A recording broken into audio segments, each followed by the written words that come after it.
Hello, hello, hello. I am back.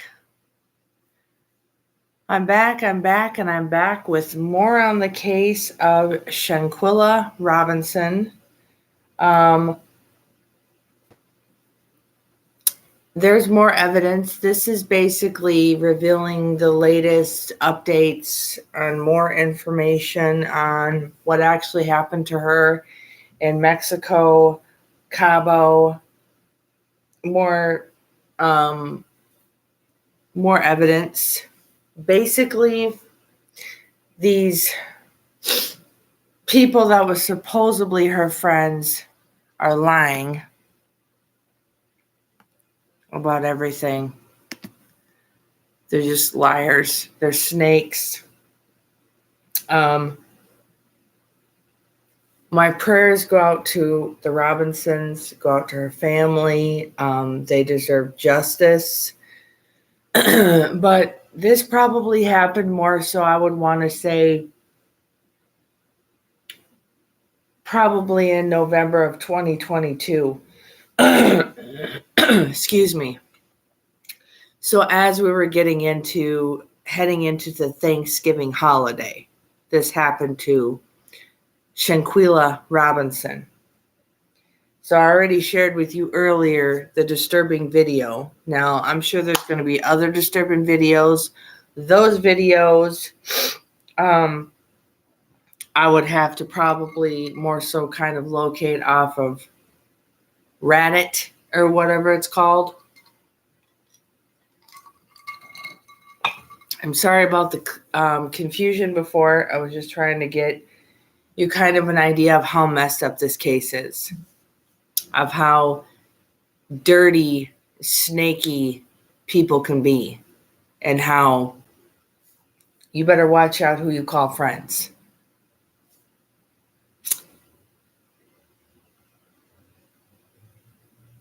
People did this girl dirty.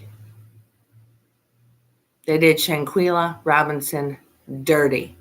They're low down, dirty dogs. Okay, so here's we're going to discover some more evidence.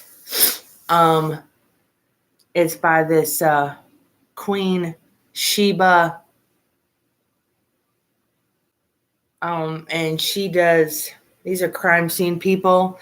So I'm real obviously, as you know, into the crime scene thing. And I love sharing this because this is part of my passion and part of this content that I want to bring all you fine YouTuber people. So before we begin, like, share, and subscribe. And I'm going to go ahead and I've got this running, but what I'm going to have to do is do a dippity-doer and pause this on here so I can maybe follow along, but you guys can actually hear it. So I'm going to do video and the only way I could do this is live. So forgive me if there's pop-ups that come up or whatever, because it's my phone, and you know how YouTube is with their pop-ups and everything like that. It's just there might be commercials and all that, so we might periodically have to take a break, whatever. Happy March. Okay, here we go. I'm really passionate about this case. I've never been passionate about. I've heard many other cases from there's another one. Oh gosh, Daniel Christie. Daniel Christie is another one, and what other one did I hear from? The Disturbing Truth, and the other one that I started with was Explore With Us.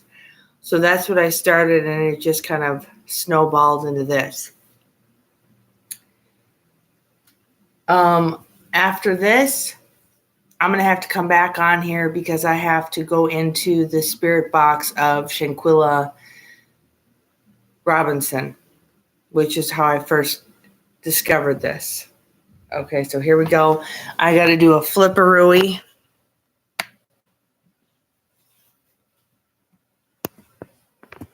And if I'm going to do the whole, I'm going to have to do it another way. Oh, Sorry about that. I'm going to have to still maybe plug this in. It's going to have to be plugged in.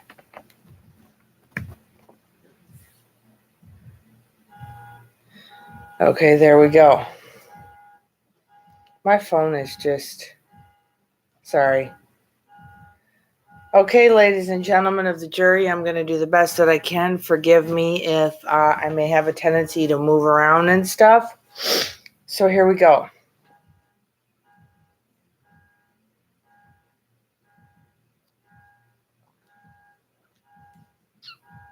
Yeah, that's really annoying, and I'm sorry about the background noise and stuff. I got noisy neighbors because I live in Minneapolis, Minnesota, so here we go.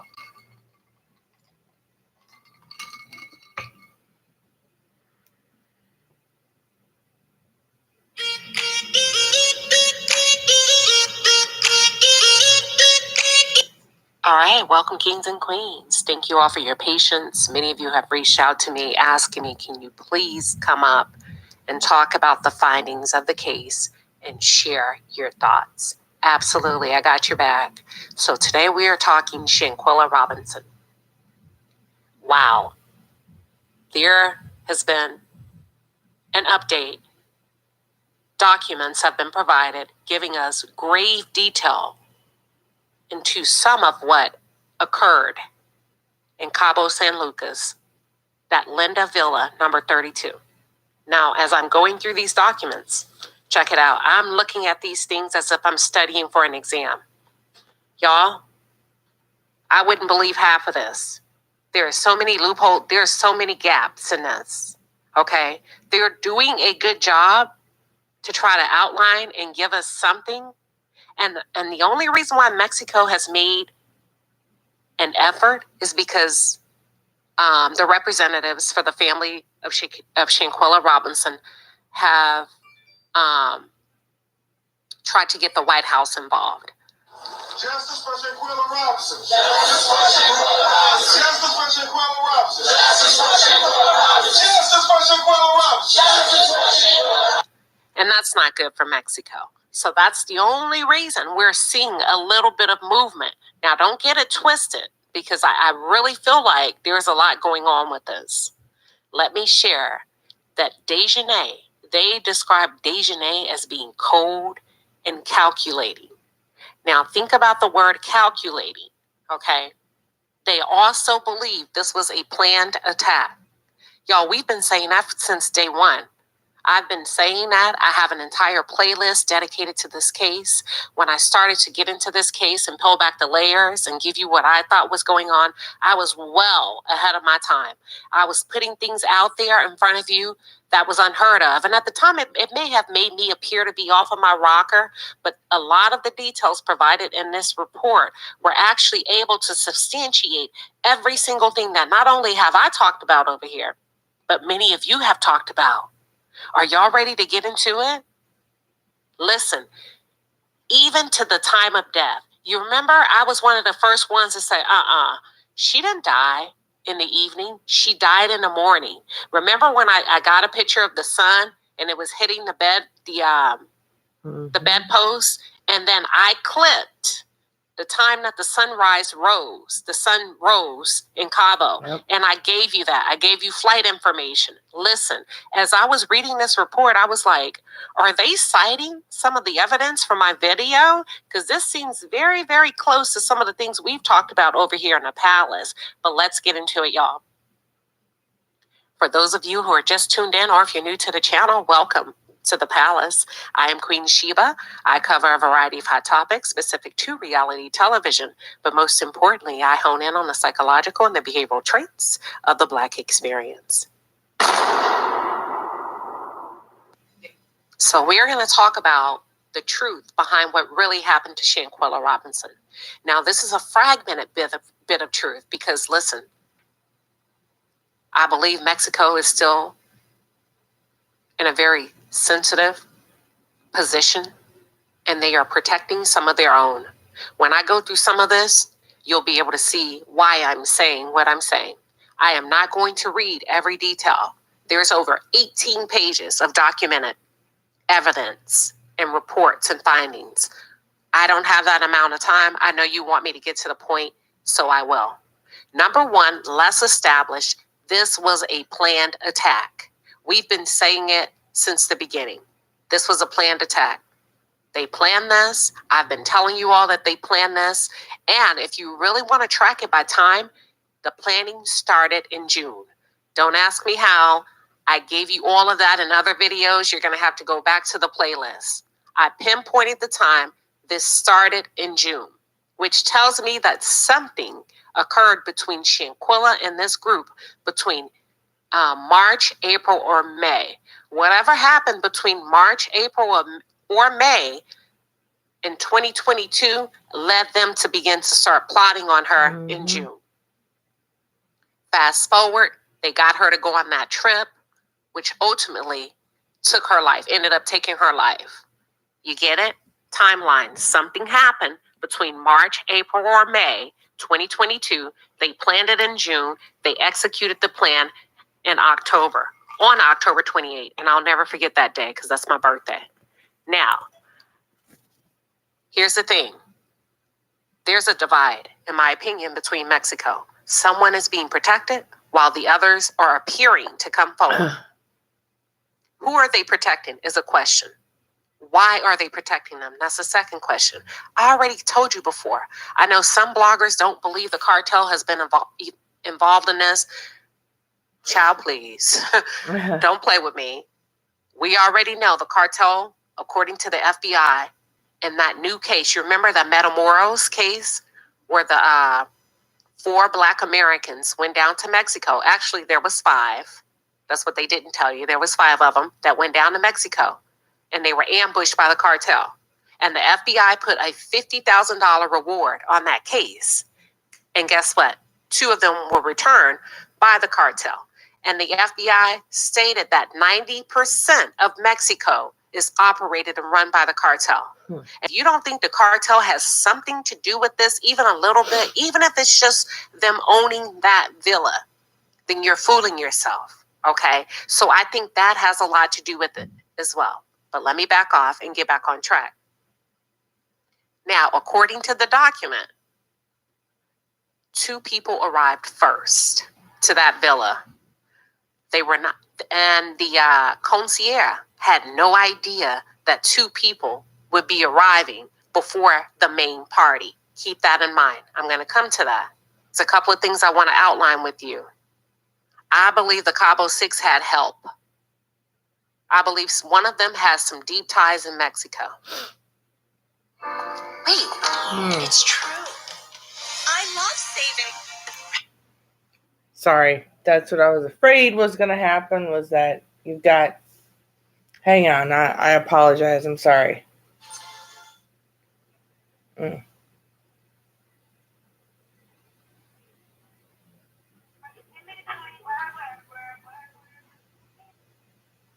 if okay.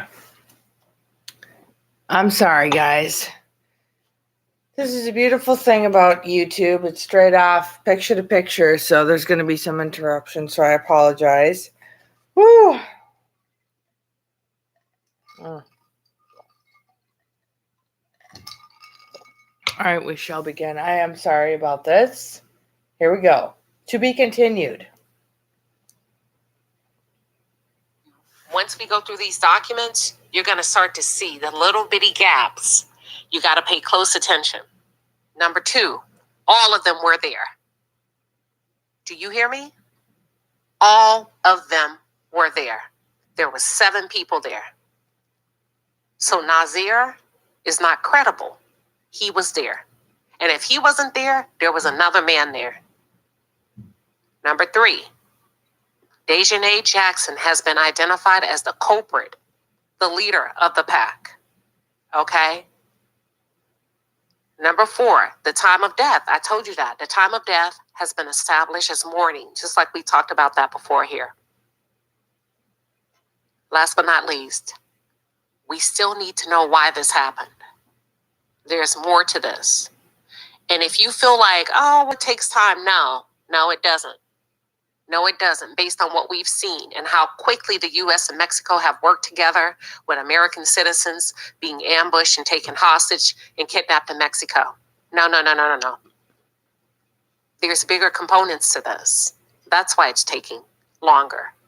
And Mexico is trying to get us to look at Dejanay Jackson primarily because that's the only one we saw on tape. You better follow me.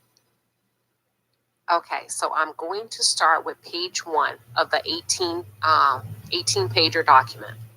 I'm going to start with page 1, and I'm only going to read out key components that I would like to call out. Page 1 is up here on the screen. If you go down to the second paragraph, it says, on November 16th, 2022, one of the travel mates shared a video from a cell phone camera around the campus of Winston-Salem University, the college that Shanquella Robinson attended. The video shows Shanquella being beaten in the villa while naked by one of the 6 mates. Skip down to autopsy. An autopsy report prepared on October 30th, 2022 in Mexico by medical examiner Dr. Rene Alberto Galvan Osagura noted that Shanquella's body had a head injury and concluded that Shanquella's cause of death was a broken neck. Now, you say, okay, we knew that part. We knew that there was some trauma to the body. There were some physical injuries that led to her that led to her death. I found it funny, though, that none of them are college-age students. Am I right or am I wrong? I think all of them have graduated from college. And that was a red flag to me that these are college graduates. But yet, they shared and released the video on a college campus that Shanquella attended. That part I have not been able to figure out. What do you think that is about? College graduates, well over 22, 23, 24, 25, some in their 30s, or if not close to their 30s, going to a college campus to release this video. Someone help me connect the dots on that. I know some things, I don't know everything. I need your help with that one. Okay, we're going to go to page 2 of the 18-page document. I am going to start with the second sentence. It says, Ms. Jackson was identified as the perpetrator of femicide against Shanquella Robinson, a homicide based on gender. How is it femicide if Dejanay is actually a girl? That would just be a homicide. Mexico.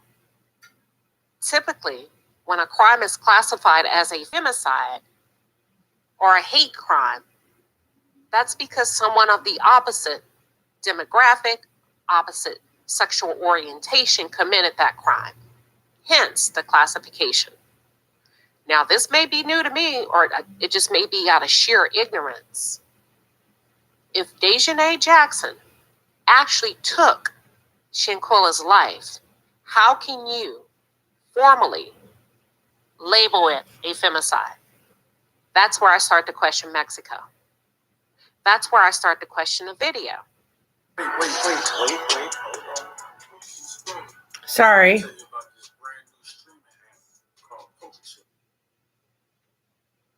So that's 2 questions to You gotta love YouTube for this. Okay. Whoa, there's still a lot. This is what I mean by this is gonna be a lot. Okay. Okay, I might have to move this back because I might have to. Okay. All right, we're gonna get this, but there's just commercials and stuff. So.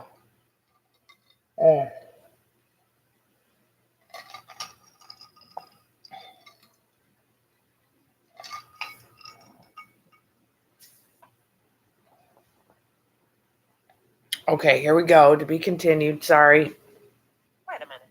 If a girl really took her life, why are you calling it a femicide? Unless a girl did not take her life and you just showed us a component, a snippet of the video. That's the first thing. The second question, and I've asked you this before, if that video were not released, and if you received a detailed report of the physical injuries that was sustained by Shanquella Robinson, which ultimately led to her death, would you believe a woman did that or a man did that? Most of us would likely believe she suffered at the hands of a man. That makes more sense to me, to call it a femicide, than to try to convince me that a girl did this. I'm not saying she did or she didn't. I'm saying you're not giving us everything. Now, a different angle of this. I showed it to you a while back in a couple of videos. I showed you his text. Nasir said they all fought her. He didn't say those girls jumped her.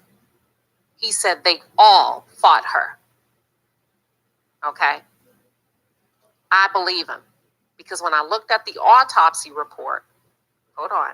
When I looked at this autopsy report, her death was classified as violent. A very violent death. Okay? Let's go to the second paragraph.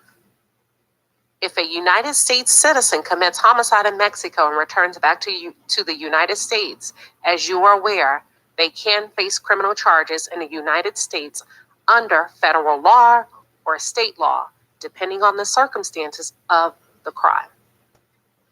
Go all the way down. And he gives an example. He says, we know in a transnational case where evidence was possibly transported and persons of interest communicated with each other. Wait a minute. Pause. I shared this months ago. I said this was planned. They have audio evidence, text messages via cell phone that the Cabo Six were communicating in the U.S. before they got to Mexico and after they left Mexico regarding Shanquella. I spoke on this months and months ago. That part, I can't tell you which particular video, but I called it. Number two, it's planned. Mm-hmm. I said June because Nasir said June. Go back and listen to everything he said. He pinpointed the date. Okay, let's move on. Let's go to the third paragraph. I am going to start where it says, despite reaching out to the consular authorities who are tasked with being the family's guide and liaison in cases such as this, we have encountered numerous obstacles in our efforts to receive information for the family on whether those responsible would ever be brought to justice. Pause on that. Basically, he's saying the family has been assigned a liaison, almost like a victim's advocate, right? Similar to that in the United States. Okay, so if they've been assigned that, Mexico handpicked the people they wanted to stay close to Shanquella's family. That Shanquella's family would most likely be communicating with and receive updates from the Mexican government. Check this out. That means they're handpicked. And if you take into consideration what the FBI has said, 90% of Mexico is run by the cartel, including law enforcement agencies and government entities. Pause on that. While on a fact-finding mission on behalf of the family, attorney Sue Ann Robinson was advised by a member of the United States Consular Corps in Mexico that if the family was seeking information about the case, perhaps the family should reach out to the at-large mates. Do y'all understand what's going on here? I told you Mexico is not doing shit in this case. They're not interested. They really want to make it go away. But what's happening is we keep clawing at their doors. We're actually being a nuisance to them. But behind the scenes, they have no interest. So much so that they boldly told the family, why don't you ask our friends what happened? Now, why would Mexico be so nasty and sinister to the family behind the scenes? Ask yourself that. That's number one. Shanquella passed away in Mexico. You would think that the Mexican government, the assigned liaisons, right, would be ready to help. Why would they be so nasty and honorary to the family? To tell them, go ask her friends what happened. That's a bold ass move. Think about that. I have my thoughts on it. And then he goes on to say, certainly, this is an unacceptable response to share with an American family in regards to their daughter's murder. Sir, they don't care. And this is where I think the legal team for Shanquella Robinson may have misstepped. Number one, you should have, if you haven't already, and maybe it's just not public knowledge, secured an assistant legal counsel of Mexican descent or Mexican nationality who lives here in Mexico, but who lives in the United States, but probably has dual citizenship, somebody that can help you win the favor of the natives, somebody that can translate for you that's based here in the United States. But if you think you're going to take your black behind over there to do a discovery and Mexico is going to cooperate with any of you, you're more foolish than I thought. At least try. You know what I'm saying? At least try. Now, y'all, I'm not saying anything bad about the family. I'm just saying I need this attorney, Mr. Ben Crump, to be a little bit more savvy, sir. Yes, you are the lead attorney, but you need some help in this, sir. And when you understand race relations and cultural values, you probably need to put a native Mexican in front of your face so that at least the Mexican government feels a little bit more comfortable about sharing detailed information because they're not going to give it to you. Nope. Last but not least, page 3 of the 18-page document before we get a little bit deeper. He says, my clients recognize that the U.S. government has many priorities and responsibilities, but believe that intervening in this case would not only serve the interest of justice, but also send a clear message that transnational criminal activities will not be tolerated. All right, so that's a new finding, transnational. I told you months ago, they have documented audio evidence that the plot started. The plot, whatever they were planning to do, they started to talk about it here in the good old US of A. So that's a technicality that they're trying to leverage and plead on the behalf of Shanquella's family to ask Joe Biden and administrators, can you get involved? Because we can now prove, all right, that a portion of this started. The, what is it called? Premeditation. Premeditation. There's another word I'm looking for. It starts with a C. I cannot remember. Conspiracy. Let me move on. All right. So we're going to go to Conspiracy. the first report by the village manager, whose name is Santiago Gonzalez. He's 39 years old. He identifies himself as the administrator of the Cabo Linda 32 Villa. Now, when he says the administrator, I'm going to akin that to being a manager, property manager, whatever that is. You get what I'm saying? I want you to pay very close attention to this first page. It's when you look at place of birth, name, gender. He's a male, 39, married, Mexican. Oh, he's a manager. It says that his language is English and Spanish. All right, let's move on. I want to call out what he says in his report. I am not going to read everything. He's worked there for a year and a half. Okay. He didn't learn about the true cause of death, according to him, until about a week or so after the Cabo 6 left the villa. Check this out. He said when he saw the video, and I'm just going to start, he basically describes what Dejanay had on, and she appears hitting another female person who was naked. The one who is hitting the other is the person named Dejanay Jackson, whom I identify because I served as a translator on the day of the events when the authorities were in the village conducting the proceedings.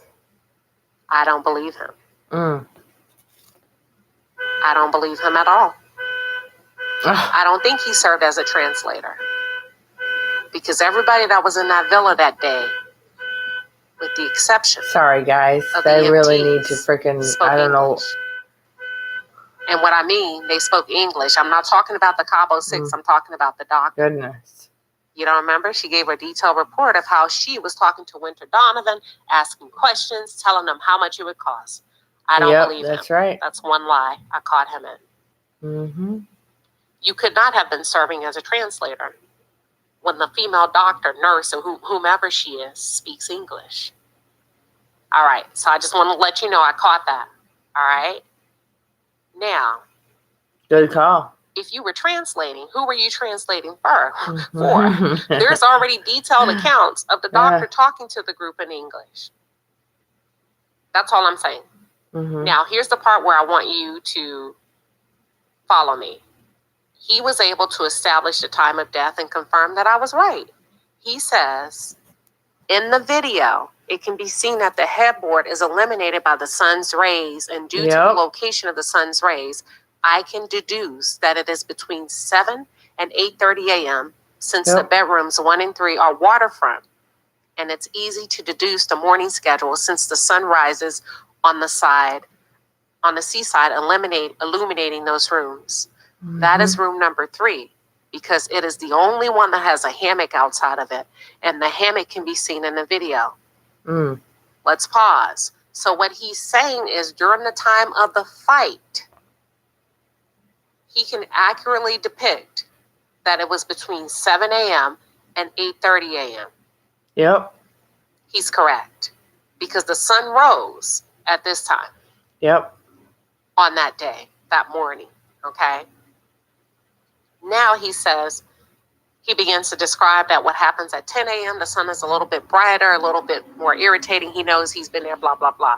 But I just wanted to call out the fact that if Shanquella received her last blow in that room, based on the clip that we see, the time of death, she passed away probably between, I think what I said was 8:47 to 8:57 a.m. And they let her sit for hours on end. Remember this. Remember, the maid said she found Shanquella at 12. And I hope you're taking notes to see all of the discrepancies that are being issued, that I'm finding with this report by Mexico. All right? I'm done with him. And I don't know if y'all have noticed, this is not one report, y'all. These are 2 different men giving other reports. Giving 2 separate reports. And I think, I don't know if other content creators caught that, but these are 2 separate reports by 2 separate individuals. This man gave this report on November 19th around 2 p.m. This was not the first report. This is actually the second report. All right? The one that gave the first report that we can see, his name is Sonsi Milan. He gave his report on November 17th at 8:45 a.m. He also is bilingual, and he speaks English as well, if you can look at the language. All right? So we don't need people lying to say they were serving as a translator when all of you can speak English. That's not true. If you were there, just say you were there and you witnessed the murder. Okay? Hold on, y'all. I made a mistake. I made a huge mistake. They blocked out the names of the people that gave these reports. They de-identified them. So the first report is actually, we don't know. We don't know who gave this because they de-identified them by blocking out their name. This report that I'm about to get into, we don't know his name. All we know is both of them are from Guadalajara, Mexico. One is 39 and the other one is 41. I told you, I do not trust Mexico. But okay. Nope. So let's get into the report by an unknown male witness. And he says, this is my statement given to investigation, Agent Suni, blah, blah, blah, in reference to the facts that are being investigated today after informing me the reason for my presence in the interview. I have been employed by Blake or Cabo Villas in the United States where I work. I told y'all. Did you catch that? Cabo Villas is not in the United States. I know it's a portion of Baja Sur, but it's not in the United States. We caught him slipping. Remember when I told you that I received very, very sensitive information about the owner of the villa and that his reach ran deep into real estate investments, construction companies, vacation properties, oil, gas, you name it. Okay, hang on, guys. I got to do something right quick. Whew, my arms are getting tired. I'm trying to do, I'm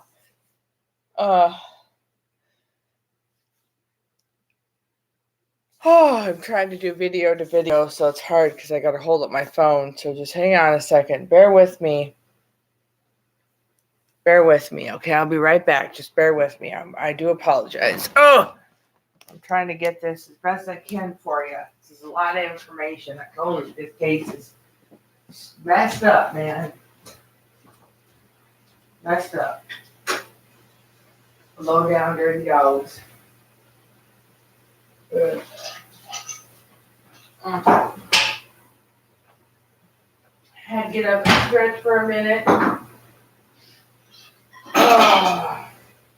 This is hard work.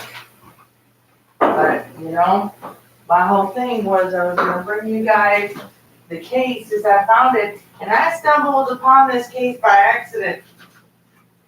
I did not stumble upon this case. It was purely by accident. Purely by accident. Oh, yeah. I still gotta come on here and do the Cody ITC EVP of Shanquella Robinson. Right on. Okay, here we go. Oh. Okay. So we all just needed a little bit of a periodic breather. Do apologize for that.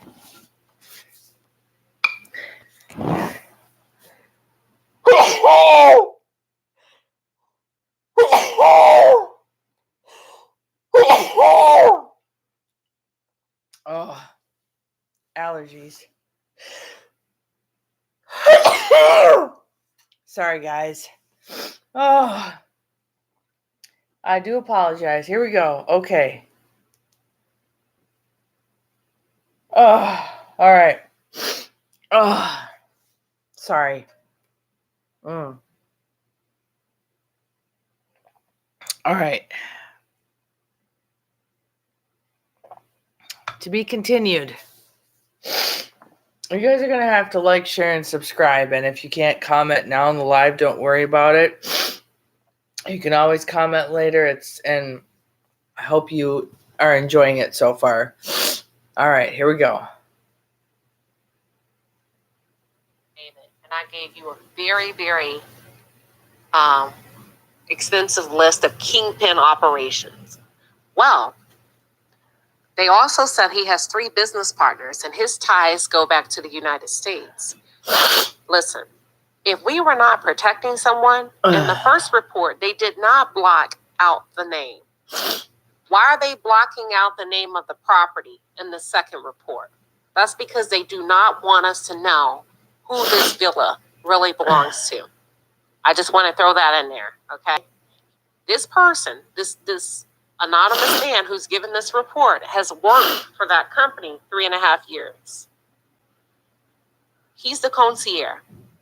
And he said that on October 28th, he was notified that the guests would be arriving. Guests to Villa Casa Linda 32, okay? The day before, he received confirmation of all of the villas and the schedules. and which concierge would be assigned to what villa. So he was assigned to Linda Villa 32. He knew that the guest was supposed to arrive at 3 p.m. that day. The main person that he had been in contact with was Dejanay Jackson. This is her contact information. Okay. At some point throughout the afternoon, he had not been at the villa yet. He's just texting and talking to Dejanay. She let him know her flight was running late and she would not be there by 3 p.m. As a matter of fact, she wouldn't land into Mexico, which is why I don't understand why he says he works in the United States. I told you he got caught slipping, but she would not arrive into Mexico until 5:19 p.m. All right. She gets there. She calls him. She says, you know what? We're not going to come straight to the villa. As a matter of fact, we're going to go shopping. And he said, that's fine. I'll wait for you here. Now, for me, that's a red flag. Yep. Okay. That's normally not how we move when we travel internationally. And I've traveled extensively. Normally, as a group, what we do is in a foreign country. I'm not talking about the United States. I'm saying normally when you go to foreign countries, when you think about normal people, we normally get to the house, we make a list, we look to see what's going on, we look at the house, we get together, we decide the menu, and then we all go out. Right. Yes. Okay? Normally. But I could be wrong. But I'm outlining this. You said, why is this important? Because I want you to see the display of confidence by Dejanay Jackson from start to finish. Most people are not going to get in a random shuttle in Mexico and stop off at some store without an interpreter or somebody that they don't know. Mexico is extremely dangerous. But she was confident. It could have been innocent, but I just want to point out the confidence she has in Mexico, which is why I said in so many of my videos that I believe one, if not more, of Cabo 6 has connections in Mexico or have been there quite often before. They felt very familiar. Okay? Now, this man says that Dejanay and the rest of the Cabo 6, there were 5 in Dejanay's party. They got there about 8 p.m. But he got there a few minutes before them. And he was shocked when he got there because there were 2 guests already there. And no one had told him the guests would be there. So there was 5 in Dejanay's party and 2 already there. You do the math. That's 7 individuals. Nazir had to have been there. Yep. And if Nazir was not there, there was another party that went undetected on the guest list. And this person was described as an African-American male. He stood about 5'10", 5'11" feet tall, about 25 to 30 years of age. And when he said hello to the African-American male, the man was like, well, who are you? Right. And he was like, well, I'm the concierge. And I'm going to be the one helping you and coordinating your stay here at the villa. He said the chef was there and so was the waiter because they were preparing the food. He was shocked to know that there were guests. And not only were there guests in the villa, there were 2 guests. Sorry, guys. A man and a woman. But the woman never came out. And at this point, we can assume that the woman was Shanquella Robinson. My mind was absolutely blown. There's 3 possibilities here. There's 3 combinations. My first thought is it's Shanquella and Khalil. My second thought is maybe it's Shanquella and Nazir with his lying ass. Talking about he got there the day after. No, maybe you actually got there before the rest of the group. Okay, with Shanquella. That's number 2.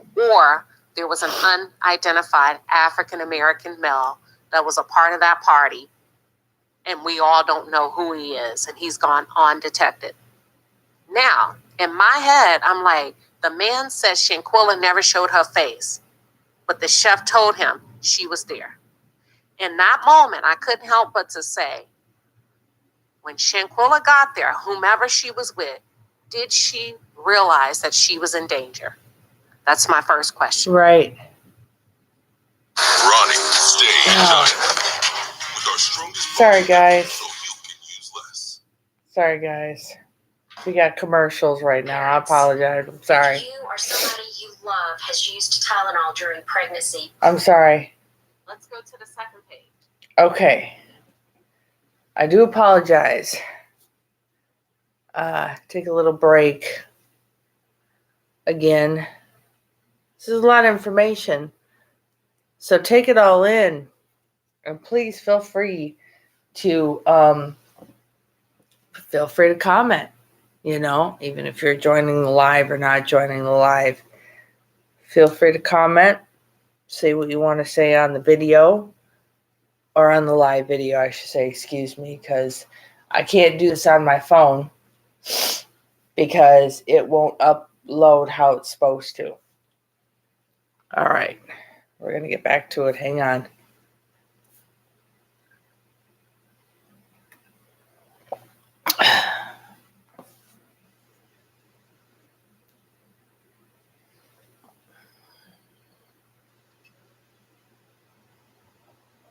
He said that he was notified. Hold on, let me make sure I got all my notes.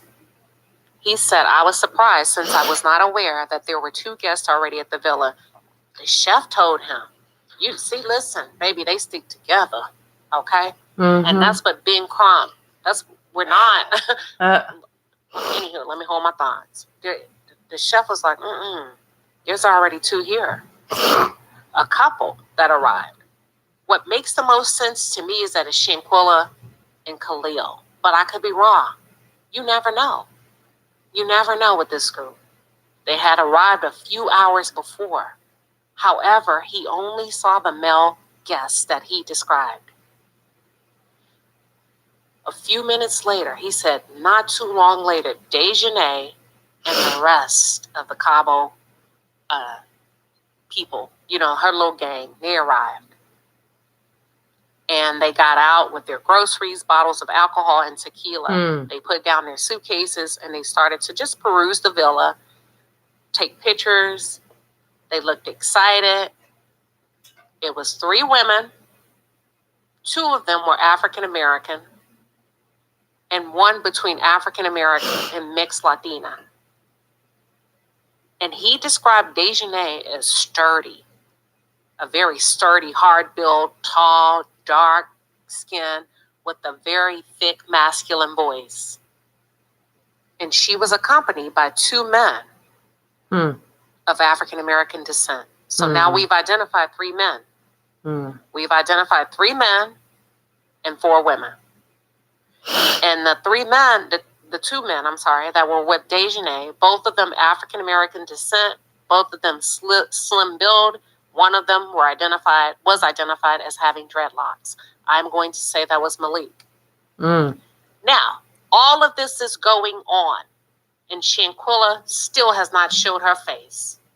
All of them are there. Shanquella still has come out to say hello. Do you not find that odd? Shanquella still has not come out to greet the group.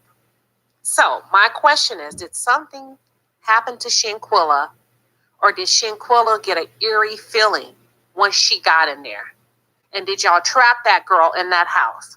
Because there was a chef there. There was all men there with Shanquella in that village until the rest of them got there. Did Shanquella realize, oh my God, I'm in trouble? And even when the group got there, Shanquella did not come out. Are y'all following me? Yes, ma'am. Does this make any sense to anybody? No. At that point, we can connect the dots. That's when Shanquella made a phone call to her mother, probably after she heard them. And that's when her mother said, Shanquella said, I'm here. I gotta go now. They're calling me because they say we gotta eat tacos. Now, the reason why Shanquella rushed off the phone with her mother, if we go to the other page, is because he went to Dejanay's room and said, hey, listen, I know you all are settling in. However, you booked the chef for only an hour. And if you don't eat now, we're going to have to add additional charges, to which Dejanay was like, oh, hell no. At this point, we can assume they were still isolating and alienating Shanquella Robinson. She was alone in her room since she got there. And that's when she made the last contact with her mother. And I can only assume that Dejanay was like, y'all need to come eat, and made it loud enough that she could hear. Now let's get into it. He says minutes later, they all sat at the table and began to drink a lot. To me, that's subjective. What's a lot? I need counts, because if you're detailed with everything else, this is a very serious case. What is a lot, sir? He said they began to drink a lot, and that is when I met Miss Shanquella, who was the last one to approach the table to celebrate. Noticing in her a strange, illegible attitude. And if you don't know what that means, he said it was hard to read her face. And I couldn't, y'all, my heart, I was scared when I was reading this. I was like, oh shit. Yeah. Shanquella stayed in her room until the last minute. Yep. Number one, did she not feel safe with all those men? Or did she not feel welcome? Number two, when she came out on her face, he said he couldn't read her face. Dude, was she trying to ask you for help on the low? Probably. Did, at any point in time, this is all of me, I'm just thinking out loud. Did Shanquella realize that she had been lured to Mexico? Could that be a possibility here? I don't know the why they took her life, but I cannot help but to ask myself, if what is being said is true about the pharmaceutical involvement, Shanquella, did you cross someone? And did they set you up to take your life in Mexico? Because it sounds to me that she was lured there. And when she got there, she realized, oh shit, I'm in trouble. She stayed in her room all the way up until she could not come, until she could not remain in that room, okay? He said that Shanquella seemed to not fit in with the others. At that point, I'm sure it was obvious. Right. When I introduced myself, she did not greet me or smile. You know what? Anxiety will do that to you, or inebriation. Yeah. Had she, I know there's some theories that, hey, they feel like she was drugged. Maybe that's a possibility. Right. Did the chef do it? Because somebody wrote that in the comments. Maybe the chef gave her a drink. Maybe somebody in that house gave her something. I don't know. We're just thinking out loud. He said she was indifferent. Yeah. Sorry, guys. She seemed very out of place. Ugh. He made sure that everybody was, seated and getting what they need by way of food. And they have the information, Wi-Fi and password, all of that. And that was the last time he saw Shanquella alive. That's crazy. The next day, about 1:50 or 1:52, that's a very precise time, okay? That's very precise to me. But the next day, during that time frame, he received a text message from Dejanay asking him if he could dispatch medical service. Okay. Dejanay asked him, can you send a doctor between 1:50 and 1:52? Okay, sorry. I gotta do something here because I don't want my phone to... I'm using up a lot of battery to do this on my phone, so hang on. Okay, good. Sorry, guys.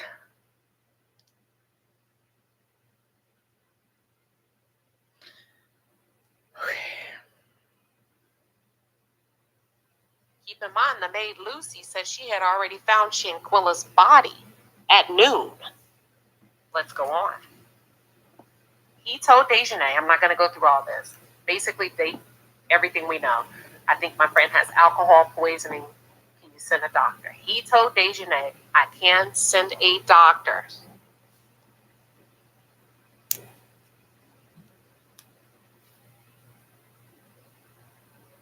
Sorry, I don't know what the heck that happened there. Sorry, guys. And Dejanay asked, will the doctor speak English? And he said, yeah, he will speak English. Now catch this. This is kind of weird because now he's telling the same story that Nazir told. You remember Nazir got caught up on his words. He's like, and then they told us they were going to send a man doctor, but a lady came. I don't know. This just seems kind of rehearsed a little bit. So he told Dejanay that a male doctor would be coming and that the man would speak English. He also told Dejanay that it would cost about $100 plus whatever the cost of the prescription medicine. I can validate that. I've gotten sick in Mexico before. Doctor came in my room. I had food poisoning. It was $150, to be honest with you. And that include the cost and the meds. But if I wanted something else, it would be additional price. So I can substantiate that. Okay. Now, here's where it gets crazy. They block out the doctor's name. Around 2 p.m. on October 29th, I called Dr. Blake, who is our contact for medical attention of our guests and whose telephone number is.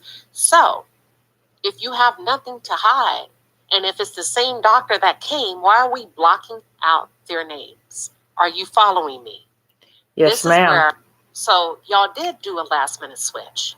And the question is why? I have my theories. I have my thoughts. I've said it before. I believe the cartel runs this property, and I believe you cannot do anything without their approval. And the cartel did not want the nice doctor coming there to do a good deed and render aid. They wanted their hand-picked selection because at that point, people knew Shanquella was gone because the maid had already found her. Stop playing with me. This man is just corroborating on Mexico's behalf. Okay? All right, so I'm on another page. I'm just going through pages without... Now we're on page 48, okay? Hold on. So at 4:25, which is 16:25, Blank texted me. Who is Blank? Wow, who are we protecting? Yeah, that's the questions. I have the same questions. And the EMTs were not the only ones in the damn room. I told y'all that... Let me stop. They were not the only ones in that room. Who texted you, sir? And told me that the girl has to be hospitalized because after being evaluated, she has to be hospitalized and that her friends were attempting to find out if she had insurance. Her mom told you she had insurance. Okay? To which he asked if she's in serious condition, and the doctor said no. So either you're lying or you're hiding something. It says I texted Blank, and you blocked out the name, and then you said the doctor said no. So who was really there? Because at this point, this has so many holes in it. Okay? The doctor said no, but she needs an IV, and that she is practically unconscious, and that's why she had to be hospitalized. Now, if what he's saying is true, then that substantiates my claim that Mexico is divided. Okay? You have some good folks, and then you have some folks that are operating on a whole different side of the fence. That's right. Now, here's the problem with this story. He said Dejanay texted him, and he was communicating with Dejanay from 1:50 p.m. So you mean to tell me, sir, you had no more communication with her until after 4:25 p.m.? That don't sound right, y'all. That's not how this works at resorts. No. When you call the concierge and you ask for something, they're going to follow up to make sure you get it. That's They're right. going to say, is there anything else I can do for you? So I feel like he's leaving out bits and pieces of time. And I feel like the reason why he's doing that is because if he include all details of this, it will implicate other possible suspects that are involved with this case. Probably more so on the Mexican side than on the American side. Do you get what I'm saying? Yep. He says, later, Blank called me to tell me that the guest had died. Who called you? Yeah, why can't... Who called the time of death? Because you remember the time of death normally isn't called until an autopsy is performed. Who called you? And how come you're not sharing your name? If we go all the way down, it says, he said that somebody else. Now, at this point, he gets vague. One of the guests who was of African-American descent, regular build, short hair, was coming and going from the house and calling by cell phone a relative or a friend in the United States using blank as a translator.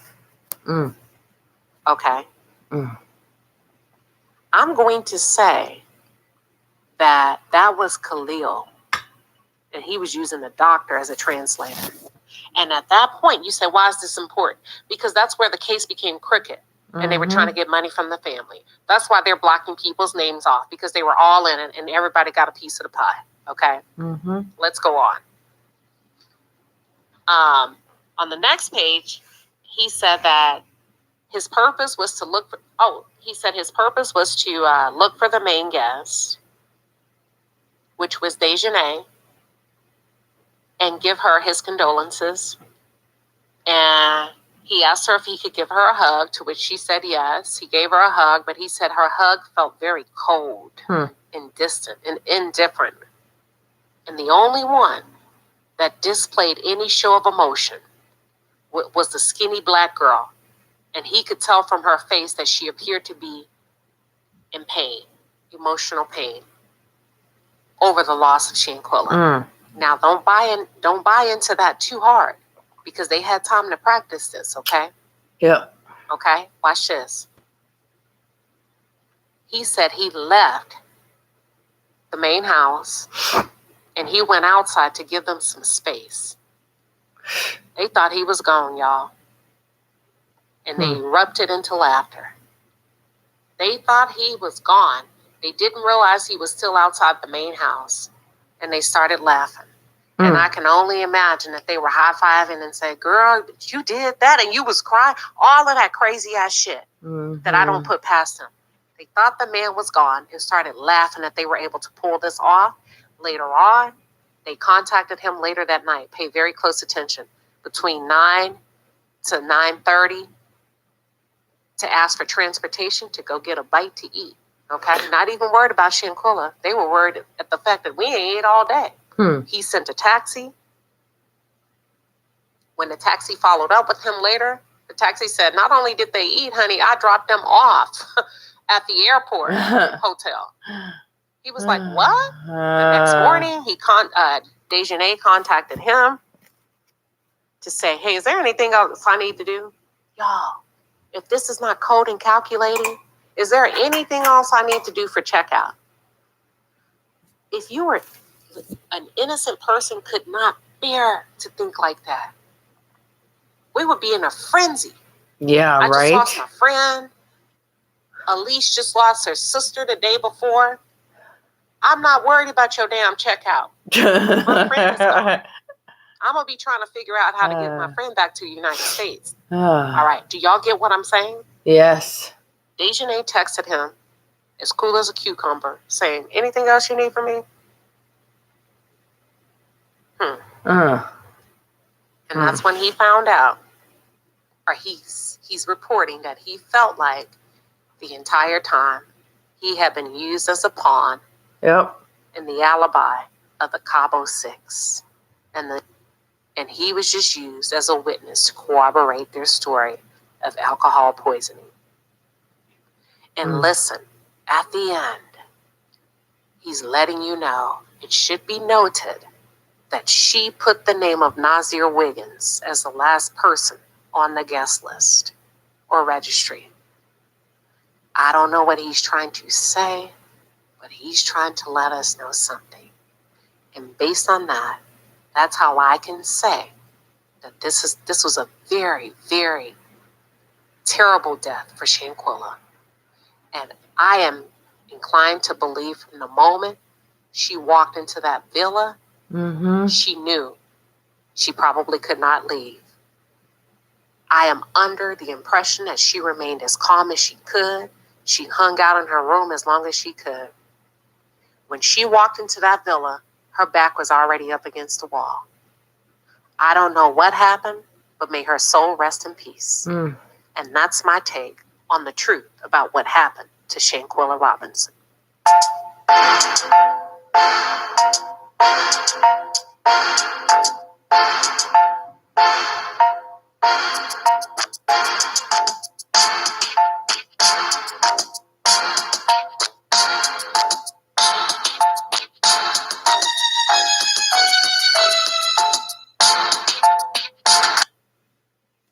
So you're too busy to read the Bible.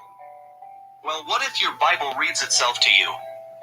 Well, that's exactly what this app will do. It gives you the option of reading the Bible or listening to the Bible when you're online or offline. It even has quizzes.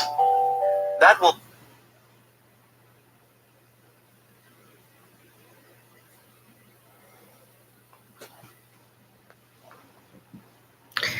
Gotta flip it.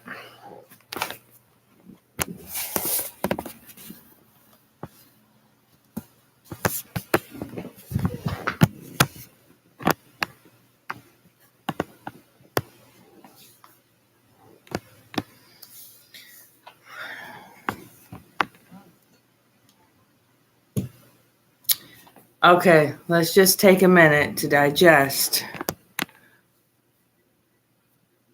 That was a lot. That was a lot for even me. Hey, hang on a second. Because I was kind of watching it as I was portraying it to you guys.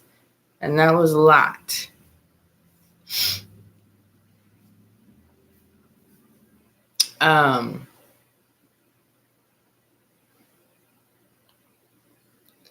That was a lot of information. Like I said, it's the stuff that I only told you is the only beginning of what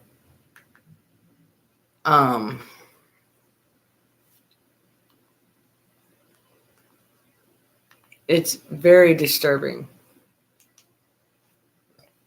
There is so much on this case.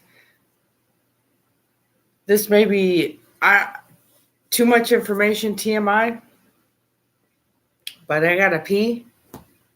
I'll be right back and we'll we'll go from there because okay, I'll be right back. Oh, damn. That's a lot. I turned on this other light on since that was a whole hour. Damn. Oh.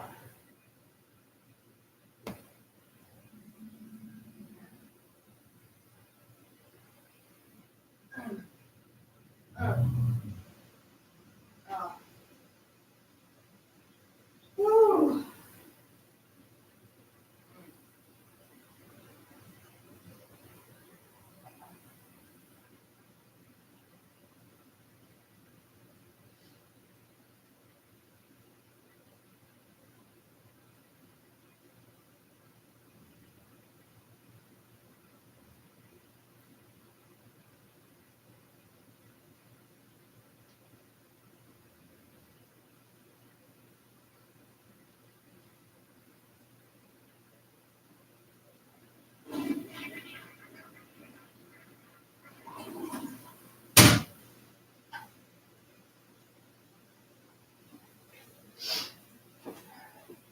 Okay, guys, I'm back. So, remember to like, share, and subscribe, and please comment on what you thought of this video. I try to do the best that I can by presenting this case to the best of my ability. It's been very disturbing. I still have yet the video that I need to show you of what originally I came up with when I actually found the Cody ITC spirit box session. That's when I got some very, very, very disturbed feelings. very disturbed feelings came over me because she, even in passing and on the other side, basically said, that she did not, and I don't think that, I don't know how you feel. What do you think? What are your theories? How do you feel about this? I don't know. Just take it all in. I mean, you can watch this as many times as you want and let me know exactly how you feel, Like, share, and subscribe. Share this video. I mean, I had to do video on video. Yes, I had to use my cell phone and stuff like that, but I can't do it off my phone because it'll take too long to upload. Okay. Let's pray for Shanquella Brenda Robinson. Pray for her and pray for her family. Pray for the Robinsons. Pray for her mother and her father. I just can't even imagine.